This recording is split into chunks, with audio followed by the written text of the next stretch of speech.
Allegation na parang nananakot ba yung sinasabi mo? Alam nyo, mandato ng NBI yung yung mag-imbestiga. So kung may pumasok sa atin dito na mag-imbestiga tayo, gagawin natin. Ilang bagay yan nasa mandate natin yan sa Republic Act 10867. By mutuo proprio, pwede yan, or upon a complaint, or upon direction from DOJ or Ombudsman, gagawin natin yan. Sa pagkakataong ito, may mga pumasok sa ating ebidensya at patuturing na rin nating reklamo sapagkat marami nagsasabi na yung PhilCoc hindi na subject sa auditing and liquidation proceedings. At kung maalala nyo, wala naman akong binanggit na pangalan kung ano yung sinasabi ko. Ang sinasabi ko lang, yung PhilCoc, kailangan imbestigan. Kaya nagulat ako na nagkaroon ng reaksyon na ganon. Sir, sundutin po yung reaction. Hindi ko alam ba't saan manggagaling yung i-contempt tayo dahil wala naman tayong ginagawang pananakot. Pag tinignan natin ang mandato ng NBI, it is our mandate. Ibig sabihin ba nito kung tayo'y nahaharap sa isang proceedings, hindi na nahihinto na yung ating mandato. At unang-una, hindi naman tayo ang akusado doon sa proceedings na yon. Yung proceedings na yan ay ako ay tatayo lamang testigo. At based on the pre-trial order, ako ay testigo not only for the prosecution but also for the defense. So hindi ko po alam saan nanggagaling yung sinabi na tayo ay nananakot or kung ano pa man. Pero sir, ano daw po bang intention? May nagtanong po tinanong sa akin, so kailangan ko pong sagutin dahil kung hindi naman natin sasabihin, ang publiko sasabihin, tinatago natin yung mga investigasyon, ano po. So kailangan po nating ipaalam. Just like any other investigation na dapat at gustong malaman ng tao, may public interest, kailangan nating sabihin sa tao. Marami po tayong iniimbestigahan na imbued with a huge public interest. Matagal na nga po ito katanungan. Katunayan, this is a subject of a Blue Ribbon investigation by Senator Dick Gordon. Siya yung namumuno noon. Na ito'y nahinto. Hindi nagkaroon ng Blue Ribbon Committee report. So, siguro may interest yung publiko kaya may nagtatanong sa atin. Ano po? Pero sir, kung may bilang testigo niyo. Well, ano po ba yung mga rason sa contempt? Dalawang bagay yan, direct tsaka indirect. Wala naman po akong ginagawa yatang paglabag. At again, ulitin ko, lubos po ang paggalang natin sa Senate Impeachment Court, including its members. Ano po. Sa totoo, nakapagtaka dyan, yung pong mga judges natin, they have to exhibit the impartiality, yung pong called neutrality and impartiality of a judge. Dahil wala pa naman po, naglalabas pala ng ebidensya. Mas nakakatakot nga po para sa aking testigo dahil parang may pagbabanta na nga ng contempt sa atin.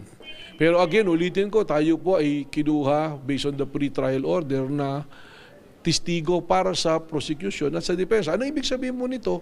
Ang atin pong ilalahad dyan kung ano ang naging pong findings po ng National Bureau of Investigation sa usapin po ng impeachment, particularly on the issue of great threat and inciting to sedition. Sir, yung noong 2021, will it affect this case? Well, magkaiba po yun. Alam ko po yan. Kaya nga nagulat ako na binabanggit yung pangalan ni Secretary Vince Dizon dito. Because I have a copy ng joint resolution na naimbestigahan na po dito yung allegation kay Secretary Vince Dizon kung siya dating BCDA na chairman. Ano po? So na-clear na po siya ng isang investigating body which is ang Ombudsman. Kami naman po rito mag-iimbestiga rin and will do a referral. So fact-finding po yung gagawin natin. Ano ba yung fact-finding natin dito? Yung PhilCoc na dahil hindi siya na-submit sa audit. Ano yung mga titingnan natin? Yung mga pumasok na pera. Because to my initial observation na binigay sa atin, this is about 2.3 or 2.2 billion pesos na pondo ng gobyerno na inilagay po sa PhilCoc which is NGO siya, foundation siya na tinayo for that purpose. Ano po? Ito parang foundation, parang pang inano mo rito, yung sa Napoles doon, mga foundation yan. Ganyan po yan Yan po yung ating iimbestigahan dyan. Dahil pera po ng gobyerno yan, pera ng taong bayan yan, this should be subjected to liquidation and audit. Ano po ba yung audit natin? Narinig natin yung mga binayad po sa mga officials, yung mga uniform na binili, yung pong pagkain na sinasabi dyan, chicken longganisa raw, tapos may allegation na kikiam. Magtatanong po tayo ng mga ganun. Alamin po natin yan. Kaya po tayo nagpa-fact-finding.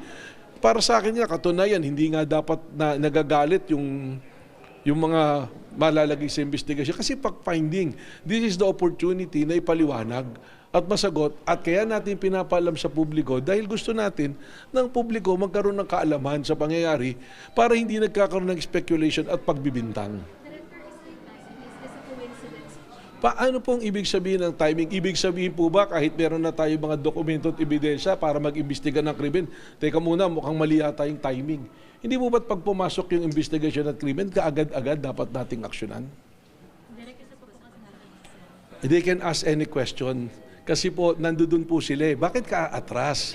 Kayo na nga nagsabi, sila na yung nagsasabi dyan. Narinig ko si Senator Robin Padilla, anong sabi niya, di ba po ba pag may kaso, kailangan harapin natin? Tama po ba, di ba? O tapos, at sinasabi naman ng ibang senador, ano ba yung threat? Conditional ba yan o absolute? Kung wala kang kasalanan, bakit ka matatakot? Parang yung sinabi po din nila Senator Alan Peter Cayetano, kung wala namang namatay, edi wala palang krimen. Kung wala palang ginawang pangungurakot, hindi ka dapat matakot. Dahil lang natakot ka lang kung meron kang dapat itago. Hindi po ba?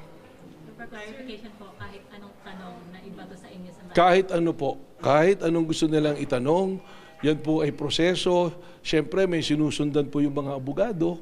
At as long as it will not compromise naman yung aking rights at hindi naman tayo dapat siguro bastusin doon, dapat naman po magalang na pagtatanong. Ganon din po yung gagawin natin ito. Again, ipapaliwanag ko. Pag nagpadala po tayo ng subpoena, hindi ibig sabihin, suspect ka na kaagad eh.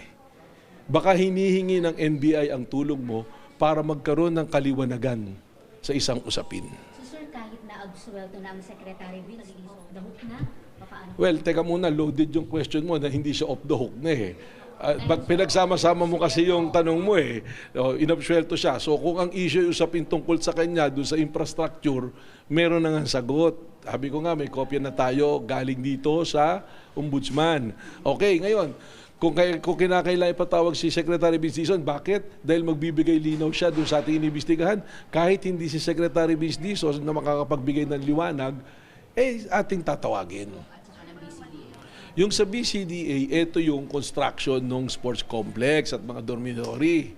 Yung sa PISGOC, at tinitingnan natin dyan, yung mga ginawa, uniforme, yung sa officiating, yung mga allowance sa mga atleta, pagkain ng atleta, yung mga travel tickets. Yan, kasama yan kasi may mga sinasabi rito, yung may mga travel agency na mga hindi pa nabayaran. May mga allegation pong gano'n. Hindi ko sinasabing hindi binayaran, ha? Sabi ko may allegation.